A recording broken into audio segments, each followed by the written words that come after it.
విజ్ఞాన దీప్తి విద్యా సంస్థలు అనేటటువంటిది చిత్తూరులో ఒక ప్రత్యేకత కలిగినటువంటిది. ఎందుకంటే విద్యను అభ్యసించాలి, విద్య అనేటటువంటి జ్ఞానాన్ని కలిగి ఉండాలంటే మొట్టమొదటిగా క్రమశిక్షణ అనేటటువంటిది చాలా అవసరం. క్రమశిక్షణ కలిగితే విద్య అనేటటువంటిది తనంతట తానుగా వస్తుంది. అలాంటి క్రమశిక్షణకు, టైం సెన్స్, కాలానికి విలువలతో కూడిన విద్యను అందించడానికి విజ్ఞాన దీప్తి ఎప్పుడూ చిత్తూరు పట్టణంలోనే ముందంజలో ఉండేటటువంటి విజ్ఞాన దీప్తిలో ఈరోజు వీడ్కోలు సమావేశం. మీకు సాధారణంగా క్లాసులు జరిగేటప్పుడు క్లాసులోకి టీచర్ వచ్చిన తర్వాత, అది ఏ సబ్జెక్ట్ టీచర్ అయినా క్లాస్ టీచర్ అయినా వచ్చిన తర్వాత ప్రధానంగా రెండు పదాలు చెప్తూ ఉంటారు. Listen, silent, silent, listen. దీని గురించి స్వామి వివేకానంద ఒక చిన్న కొటేషన్ చెప్పారు. Listen, LISTEN, silent, SILENT, silent. Listen, silent or same alphabet. If you are silent, you can listen so many things and learn something out of it. If you are not silent, you cannot listen anything. Your neighbors also cannot listen anything because of you. So, please maintain silence. ఎప్పుడు కూడా క్లాసులో సైలెంట్గా ఉండాలి. నువ్వు సైలెంట్గా ఉంటేనే వినగలుగుతావు. నువ్వే కాదు, నీ పక్కన ఉండేటటువంటి వాళ్ళు కూడా వినగలుగుతారు. వినడం వలననే విద్య అనేటటువంటిది వస్తుంది. నువ్వు ఏ చిన్న శబ్దం చేసినా నువ్వు వినవు, పక్కవాడు కూడా వినడు. వాటిని బాగా గుర్తుపెట్టుకోవాలి. ఎప్పుడు కూడా మనం ఏది చేయాలన్నా ఒక క్రమ పద్ధతి అనేటటువంటిది ఉంటుంది. ఎప్పుడు చేయవలసిన పనులు అప్పుడే చేయాలి.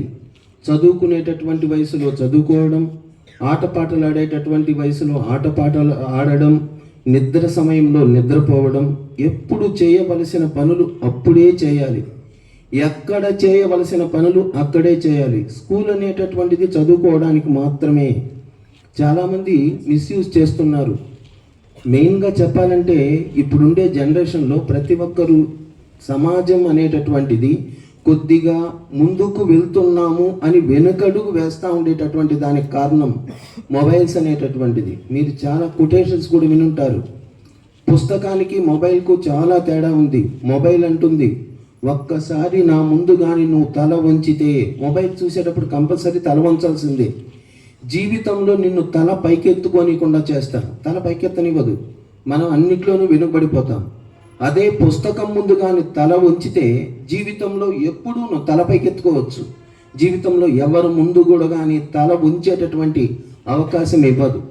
చదువు విషయంలో చాలా జాగ్రత్తగా ఉండాలి. దాదాపు మనం 15-20 సంవత్సరాల పాటు కష్టపడి కానీ చదివితే జీవితంలో 100 సంవత్సరాలు మీరే కాదు, మీ పిల్లలు, వారి పిల్లలు తరతరాలు విద్యావంతులుగా వెలగచ్చు, గొప్ప ఉన్నతమైనటువంటి వ్యక్తులుగా. అందుకే కొటేషన్లు ఉంటాయి మనకు, చిన్నవే అయినా. Where Saraswati lives, Lakshmi automatically comes. నువ్వు చదువు అనేటటువంటిది ఎక్కడ ఉంటుందో లక్ష్మీదేవి అనేది తానంతట అదే వస్తుంది. మనకు లక్ష్మి అంటే కేవలం డబ్బే కాదు, అష్టలక్ష్ములు అంటారు. గృహలక్ష్మి, ఇల్లు, వస్తులక్ష్మి, వాహనలక్ష్మి, సంతానలక్ష్మి, ఐశ్వర్యలక్ష్మి, అన్ని లక్ష్ములు తనంతట తానే వస్తుంది. Where Saraswati do not lives, Lakshmi's elder sister comes automatically. Lakshmi యొక్క ఎల్డర్ సిస్టర్ ఎవరో తెలుసునా? దరిద్ర దేవత. చెప్పాల్సిన పని లేదు. కష్టాలే, జీవితం మొత్తం కష్టాలే, బతికి ఉన్న నాళ్ళు కష్టాలే. కాబట్టి మనం ఎవరు కూడా అలాంటి కష్టాలు చూడకూడదు అని అంటే సరస్వతీదేవిని ఆహ్వానించాలి. ఎప్పుడు చేయవలసిన పనులు అప్పుడు. ఇప్పుడు చదువుకునే వయసు, కేవలం చదువు మాత్రమే మన ధ్యేయంగా ఉండాలి. వేరే ఏవి కూడా ఉండకూడదు. చదువు మాత్రమే. మన ప్రిన్సిపల్ సార్ చెప్తా ఉంటారు ఎప్పుడు, ఏమంటే గుర్రానికి ముందర కళ్యం అనేటటువంటిది కట్టి కళ్ళుకు ఒక ఇది కట్టి పెట్టింటారు. నేరుగా చూస్తూ ఉండాలి. పక్కన చూస్తే ఇటు పడితే అటు వెళ్ళిపోతారు. అలా కాకుండా నేరుగా ఒకే ఒక చూపు ఉండాలి, ముందు వైపు మాత్రమే. మీ ముందర ఒక లక్ష్యం ఉండాలి, ఆ లక్ష్యాన్ని మాత్రం ఛేదించడానికే మన ప్రయత్నం చేస్తూ ఉండాలి. ఒక రైతు వెదురు గురించి మీకు అందరికీ తెలుసు. వెదురు బ్యాంబో అంటారు చూడండి. వెదురు గింజ భూమిలో నాటాడంట. దానికి నీళ్లు పోశాడు. మరుసటి రోజు వచ్చి చూశాడు, మొలక రాలేదు. రెండో రోజు వచ్చి చూశాడు, మొలక రాలేదు. వారం రోజుల తర్వాత మొలక రాలేదు. 10 రోజులు, నెల, సంవత్సరం, 2 సంవత్సరాలు, మొలకే రాలేదు. 3వ సంవత్సరం, 3 సంవత్సరాలు పూర్తి అయిన తర్వాత అలా కొద్దిగా మొలక కనిపించిందంట. అప్పటికి ఆ రైతు అనేవాడు పూర్తిగా మర్చిపోయినాడు. నేను ఈ విత్తనం వేసి దాదాపు 3 సంవత్సరాలు అయిపోయి ఇప్పుడు ఎందుకు మొలక వస్తూ ఉంది అని దాన్ని పీకడానికి ప్రయత్నిస్తే ఏమాత్రం కదలలేదంట. ఎందుకంటే ఈ వెదురు అనేటటువంటిది కనీసం 100 సంవత్సరాల నుంచి 1000 సంవత్సరాల వరకు జీవిస్తుంది. అత్యధిక ఎక్కువ కాలం భూమి మీద ఉండేటటువంటి చెట్లలో వెదురు అనేటటువంటిది ఒకటి. ఆ వెదురు తాను ఎంత ఎత్తుకు ఎదగాలని అనుకుంటుందో ఆ ఎత్తుకు ఎదిగంటగా ముందు దాని వేర్లు అనేటటువంటిది భూమి లోపలికి బలంగా పాతుకొని పోతుంది. అందుకే ఎంత గాలి వచ్చినా, తుఫాన్ వచ్చినా, వర్షాలు వచ్చినా వెదురు అనేటటువంటిది పడదు. అందుకే విద్యలో కూడా మీరు ఎంత బలంగా బేసిక్స్ ఫౌండేషన్ అనేటటువంటిది వేసుకుంటారో అంత ఎత్తుకు ఎదగలుగుతారు.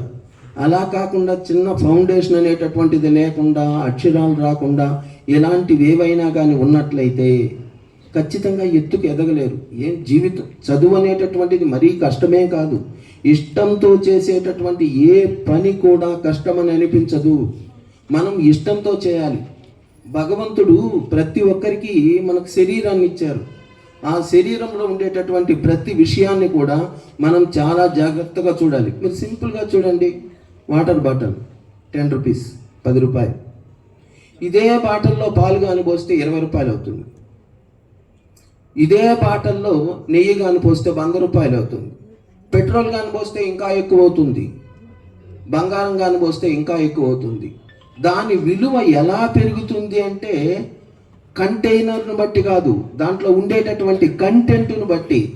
ఆ విధంగా ప్రతి వ్యక్తి కూడా మనలో కంటెంట్ను బట్టి మనం పెంచుకోవాలి మన విలువను.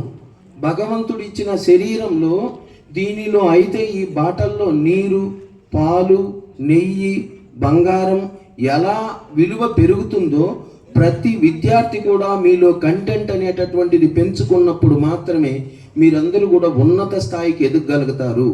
మీరందరూ కూడా తల్లిదండ్రులు చెప్పినట్లు విని, మీ గురువులు చెప్పినటువంటి ప్రతి విషయాన్ని కూడా శ్రద్ధగా విని భవిష్యత్తులో గొప్ప విద్యావంతులుగా తల్లిదండ్రులకు, మీకు విద్యను బోధించిన ఉపాధ్యాయులకు, విద్యా సంస్థలకు, దేశానికి ప్రతి ఒక్కరికి కూడా మంచి పేరు తేవాలని మనస్ఫూర్తిగా కోరుకుంటూ సెలవు తీసుకుంటున్నాను. నమస్తే.